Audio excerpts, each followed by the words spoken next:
Continuamos con este programa especial y ya habíamos anunciado dos invitados más. Están con nosotros Paolo Sosa y Carlos Pérez, ambos politólogos de la Universidad Católica. ¿Es correcto? Sí, muchas gracias. Bienvenidos, gracias por acompañarnos. Gracias. Y bueno, este ya es uno de los últimos bloques en el que vamos a hablar no solamente del 25, siempre de los 25 años. Sí, los 25 años del 5 de abril de 1992, sino por supuesto las lecturas o los usos que se le ha venido dando después de esto al autogolpe de Alberto Fujimori. Tenemos una nota en la que los defensores de este golpe lo justifican, lo defienden, tienen derecho a expresarse, en fin, aquí están. Disolver. Cuando Alberto Fujimori dio el autogolpe de 1992, necesitaba de la fuerza de las armas. No me toque usted. No me toque. Prensa, compadre. Los primeros en plegarse a su decisión anticonstitucional fueron las Fuerzas Armadas, que tomaron las calles para evitar cualquier intento de oposición al autoritarismo que se acababa de imponer. ¿Han requisado la decisión, señor? ¿Cuál es la orden? ¿Cuál es la orden? Por favor, ¿puede decir? Mi comentario, señor. Pero el autogolpe del 5 de abril necesitaba ser justificado y defendido. Trabajo encargado a los políticos del régimen y poco después a los nuevos congresistas que reemplazaron a los que Fujimori arrebató la representatividad que habían ganado en las urnas. Los argumentos de los defensores del golpe eran y siguen siendo los mismos.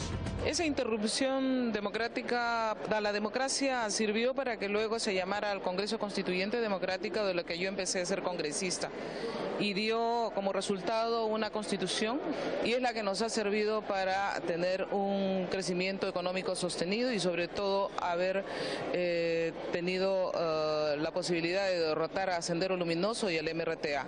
Los resultados son los que cuentan. El fujimorismo vendía la idea de que la única manera de terminar con la crisis económica heredada del primer gobierno aprista y con el terrorismo genocida de Sendero Luminoso y el MRTA era imponer medidas que en ese momento no tenían la aprobación del Congreso. El equilibrio de poderes, una de las bases de la democracia, se había convertido en un lastre para el régimen. Pero quien se convirtió en la principal defensora del autogolpe fue nada menos que la opinión pública. Convencida previamente de que la causa de todos los males que aquejaban al país eran los políticos tradicionales y un Congreso que bloqueaba iniciativas del Ejecutivo, una abrumadora mayoría de peruanos celebró la ruptura del orden democrático como si se tratase de la única salida a la crisis. Recién tenemos un presidente que recién le está sacando cara por el pueblo, por nosotros, porque esos son sus convechados que han vivido de la corrupción y de la inmoralidad a través de nuestros pulmones. Nosotros el pueblo lo apoyamos el 90%. Probados judicialmente muchos de los delitos de corrupción y las violaciones de derechos humanos cometidos durante el régimen fujimorista, todavía hay quienes tratan de justificar y defender el golpe de Estado de 1992. Muy bien, estamos, como habíamos dicho, con Carlos Pérez y Paolo Sosa, politólogos, y para ver más bien cuál es la impronta que dejó el golpe hasta ahora. ¿Hay un mito alrededor del golpe? ¿Se puede decir que hay satanización por un lado y mitificación por el otro en cada uno de los bandos que se enfrentan a este evento político 25 años después? Bueno, en realidad este tema del autogolpe es un caso de estudio al que me he dedicado ya hace varios años en la ciencia política. Y lo que yo puedo decir es que es un tema que genera siempre polarización y pasiones, porque justamente hay quienes lo justifican como que fue necesario y hay algunos que consideran que no es necesario, efectivamente, ¿no? La pregunta para mí de fondo es que esta pregunta de si fue o no fue necesario, en el fondo es una pregunta de carácter político. Pero en la academia más he estudiado cuáles fueron los causantes de este hecho y cuáles son sus legados, ¿no? El 5 de abril, efectivamente, en las investigaciones que se han realizado, se ha demostrado que es efectivamente el mito y la génesis de lo que es el fenómeno fujimorista contemporáneo, porque la mayoría de fujimoristas considera que para ellos fue necesario. Y yo quisiera plantear acá una cuestión, ¿no? ¿Por qué para ellos era necesario? El problema era que en la elección del 20 de junio de 1990, Fujimori logró solamente 46 parlamentarios de 242. Entonces tuvo que afrontar un parlamento en oposición, mayoritariamente, 153 parlamentarios del APRE y del FREDEMO. Y eso, digamos, a la larga le creó bastantes problemas para poder, digamos, crear consensos, y Fujimori era un político amateur, ¿no? Lo cual, como ya se ha explicado, lo llevó a la decisión de tomar la medida, digamos, inconstitucional e ilegal del golpe. Y el fujimorismo ha reivindicado eso a lo largo de los años, y en la opinión pública, como bien ha dicho la nota, eso se considera como la base de la legitimidad que ellos tienen, ¿no? Lo cual es peligroso para la actualidad, porque en democracia se está reivindicando un hecho dictatorial, ¿no? Lo cual, digamos, no es un buen mensaje para la democracia actual, ni tampoco para la juventud, digamos, que no vivió esa época, pero se les está diciendo que, como ha dicho, digamos, hoy en el Twitter, que para hacer tortillas hay que romper huevos. O sea, lo que se quiere decir, que es lo que dijo Fujimori en el Twitter, con eso es que bajo ciertas circunstancias o problemas que se presenten, la democracia puede ser, digamos, quebrada. Y creo que ese mito del fujimorismo se ha mantenido y lo han reproducido a través del tiempo, y han logrado un importante sector de la población que se ha logrado convencer y adherir de esa idea, ¿no? ¿Sí? Sí, yo agregaría eso, que precisamente ese es el mito que ayuda un poco a cohesionar al fujimorismo como un actor político después de la caída de Fujimori. Es decir, no solo a observar el fujimorismo como una cuestión, como un fenómeno social, sino sobre todo a quienes participan activamente en lo que hoy, después de varios años, tiene un nombre fijo, que es Fuerza Popular. Pero hay una cosa que es interesante y un poco mueve los hilos más allá de esta fuerza política, que es que finalmente este mito o esta idea, o sobre el 5 de abril, existen dos memorias encontradas, ¿no? O sea, hay dos interpretaciones, dos imaginarios en conflicto, y efectivamente hoy, 25 años después, seguimos un poco contemplando digamos, esa disyuntiva de manera importante. Y ninguna de las dos, y eso es muy interesante, ha terminado de ser completamente hegemónica. Ni quienes, digamos, avalan no solo el autogolpe, sino lo que significó en general el gobierno de Alberto Fujimori, ni quienes, por otro lado, condenan el autoritarismo y la corrupción.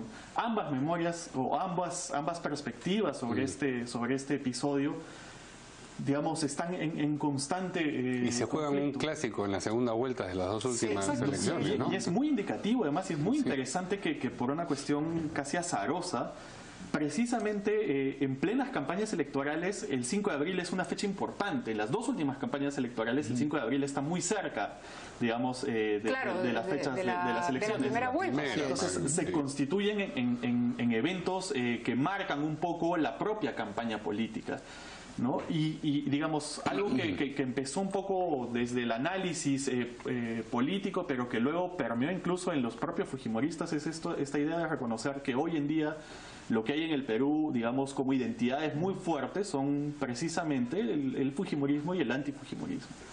Ahora, ¿no hay salida para esa herida, para esa división?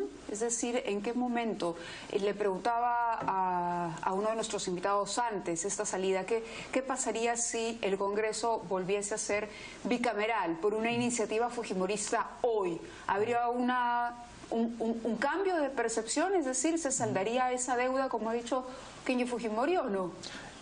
Bueno, yo creo que eso va a tomar un tiempo, pero creo que el gran problema para que se presente ese cambio es que el mismo fujimorismo tendría que reconocer que el 5 de abril es un hecho, digamos, lúgubre para la democracia peruana, pero si siguen considerando que es donde ahí se funda la democracia, es muy difícil que se cierre esa herida. Ahora, eso es lo que dice Fujimori, lo ha dicho hoy a través de los tweets, pero hay algunos integrantes, valgan verdades, de Fuerza Popular que más bien han preferido mantener una distancia autocrítica frente a lo que fue el 5 de abril. Que es parcial, ¿no? En el fondo, la idea más fuerte, incluso Luz Salgado menciona esto, ¿no? El autogolpe es algo que no debe repetirse, es algo que nunca más debería volver a pasar, pero siempre pensando a futuro. Pero no dice, no debió pasar. Cuando se le pregunta hacia atrás, claro, la idea siempre es bueno, pero hay una justificación. Hace unos días tuvimos, digamos, esta comparación con lo que estaba sucediendo con el Tribunal de Justicia, Supremo de Justicia en Venezuela. Sí. Y efectivamente, ¿no?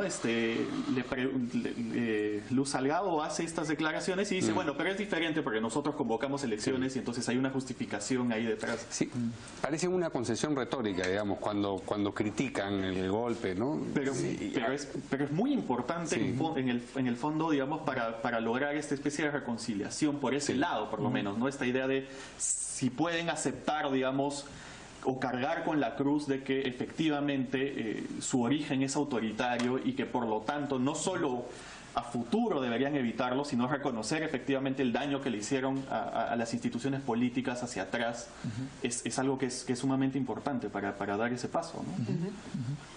Muy bien.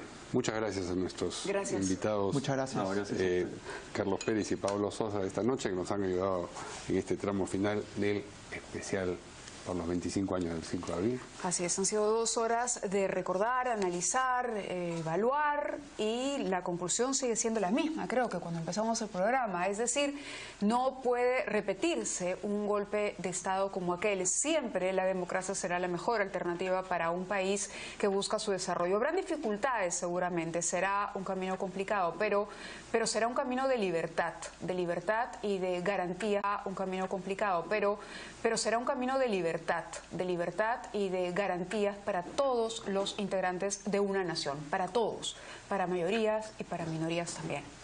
Así es. Buenas noches. Muy bien. Buenas noches y gracias por la atención.